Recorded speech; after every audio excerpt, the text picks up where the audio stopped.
Hi everybody, and welcome back to Pook Yaps. I'm Cute Spooky, and this is my special New Year's video. In this video, I'm going to reflect a bit on the past year and set some intentions for the new one. I've also created a template I'm going to share with you guys for a gaming challenge I'll be doing this year. If that interests you, stick around. If not, Happy New Year, and I hope to catch you in another video. Let's start by talking about the challenge I set for myself at the end of 2023. My gaming challenge for 2024 was to not buy any new games and only play games from my backlog. I made it a few games in before realizing that challenge was absolute booty cheeks. There was something greater underlying that challenge though. It was more general and not really a challenge, but more like an approach to life. And that was to treat life as an experiment, to live it as if I was a scientist and not shut down any kind of what if question I asked. I was determined to try ideas out, no matter how scary or stupid they seemed. Instead of shaming myself when I failed at something I set out to do, I'd investigate why I failed and see what adjustments I could make to the process and try again. Sometimes it turned out I didn't really care all that much about what I was setting out to do in the first place, but that was still valuable information. It got me closer to what I actually wanted to do. So when I failed my no spend challenge, I didn't really view it as a failure. This process eventually led to me choosing to take reviewing games seriously. I found playing games a lot more engaging and rewarding when I created something of my own after playing through them. I was reminded of Little Pook's dream to play and write about video games, which I had been suppressing for the longest time because I was worried what others would think. I started by writing articles on my blog, but eventually branched out to YouTube. That was another leap of faith for me because at the time, I wasn't sure I could do it. I knew other people had been successful, but I had been telling myself that they all had something I didn't have, or they just got lucky, totally dismissing the hard work they put into it. But I was determined to try anyway because I was a scientist now. I'm glad I took that leap because I've fallen in love with making videos. It combines my passions for writing, drawing, and playing video games. I can do it all in one, and editing adds a whole other creative layer to things. I find it's easier to engage with other people through YouTube as well because I'm not sure how many people spend time reading and commenting on articles. I read a lot of articles, but I rarely feel compelled to leave a comment on one, especially if I have to make an account to do so. By taking creation seriously, my channel was growing nicely, and I was confident I could eventually turn it into a career. Then, bam, I had a spiritual realization out of nowhere, and it shook everything up.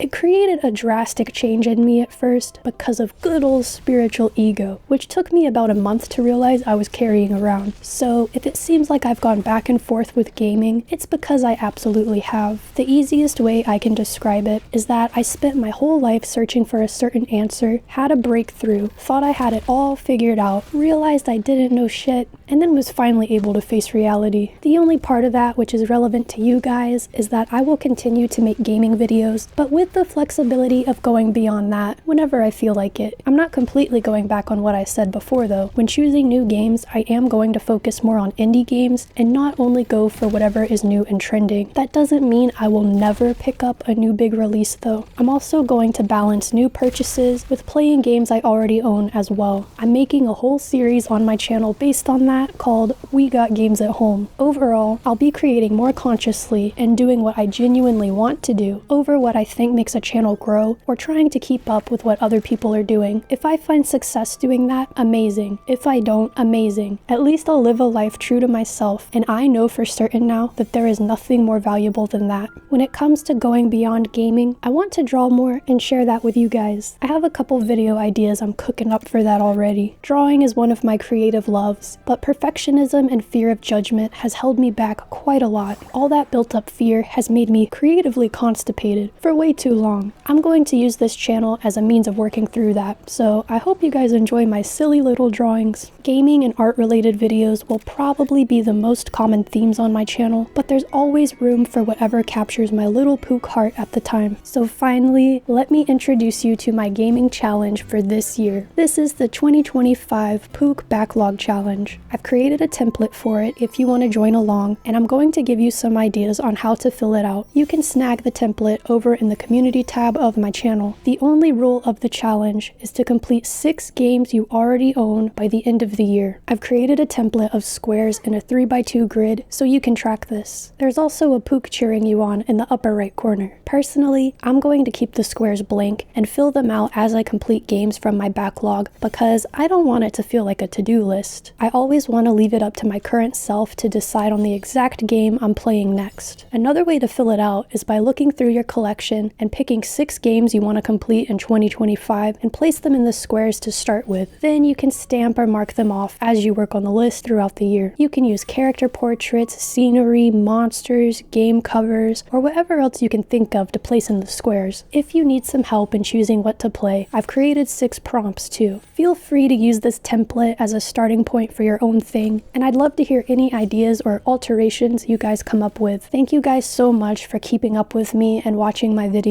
I know I'm a little crazy and my mind flows like the wind. It's been a joy hearing from you guys and seeing familiar names over time. I know my channel is still a baby, but I'm back to putting my all into it. I'll be retiring my blog so that I have even more time and energy to put towards it, and I'm excited to see where this takes me. I look forward to hearing from you guys in the coming year. I hope this past year was kind to you, and if it wasn't, hey, you made it, and I'm glad you did. If I could leave you with one wish or intention for this one, it's that I hope you can find the courage to be true to yourself and stop performing for others, even in small ways. There are lots of things we learn to do out of survival, but life is meant to be lived, not survived. In my next video, I'll be playing Infinity Nikki and trying to complete all of the combat completionist goals I'm still missing. They all involve not taking any damage throughout the fights, so it might be challenging. We'll see. With that out of the way, I hope you're living today in a way you won't regret, and I'll see you in the next one. Pook out.